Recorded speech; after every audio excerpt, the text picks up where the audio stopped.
হে everyone, good morning. এখন বাজে 8:30 আর আমার এই জাস্ট ঘুম ভাঙলো। আর আজকে মানুষই অনেক সকাল সকাল চলে এসেছে, তাই আমার ঘুমটা আজকে ভেঙেছে এই যে গ্রিন টি দিয়ে। তো যাই হোক, আজকে একটা অদ্ভুত জিনিস ঘটেছে, সেটা হচ্ছে যে মানুষই প্রত্যেক দিনই ফুল আর দুধটা নিয়ে আসে সকালবেলা। আর আজকে মঙ্গলবার, মা দক্ষিণাকালীর ঘট বসানো আছে বলে ফুলটা লাগে, দুধটাও লাগে। তো অদ্ভুতভাবে আজকে ওর সাথে একটা ইনসিডেন্ট ঘটেছে। কি ঘটেছে সেটাও নিজেই বলবে তোমাদেরকে।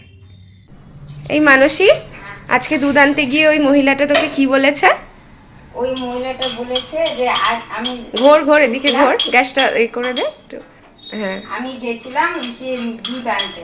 হুম তো আমি গ্লাসটা যখন দিলাম কাকিমাটার হাতে, তখন আমাকে হঠাৎ করে দেখলো যে কি রে তোর বিয়ে হয়েছে। তো আমি বললাম হ্যাঁ বিয়ে হয়েছে। তো তুই এতদিন যাচ্ছি শুনি দেখেনি? হ্যাঁ, এতদিন গেছিলাম আমাকে দেখেনি, মানে দিয়েছি গ্লাসটা হাতে কিন্তু লক্ষ্য করে। হ্যাঁ হ্যাঁ কিন্তু আজকে আমাকে দেখলো যে কি রে তোর বিয়ে হয়েছে। হ্যাঁ। আমি বললাম হ্যাঁ বিয়ে হয়েছে। বলে কোথায় বিয়ে হয়েছে? আমি বললাম যে আমার বিয়ে হয়েছে শ্বশুর বাড়িতে, মানে সে বগুড়ামে। হ্যাঁ তো তখন বললো যে বগুড়াম তো বাড়ি কোথায়? তো আমি বললাম আমার বাপের বাড়ি হচ্ছে কুড়িগ্রামে, হ্যাঁ। আর আমার বিয়ে হয়েছে হয়েছে বগুড়ামে। হুম তো বলে আমি তখন বললাম যে কেন তুমি দেখোনি আমাকে? তো বলে না তোকে এতদিন ধরে দেখিনি, কিন্তু আজকে দেখলাম তোর হাতে ছাকা। বলে তো কবে বিয়ে হয়েছে? তোর যে দুটো ছেলে আছে বলেছিস? না আমি এই কথাটা জিজ্ঞেস করিনি। তখন আমাকে দিল, মানে আমাকে আর দেখেই তো অবাক খেয়ে গেছে যে বলতে পারছে না যে কি বলবে।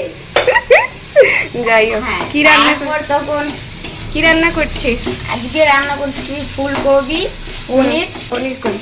এই যে পনির। ঠিক আছে, কর, রান্না কর।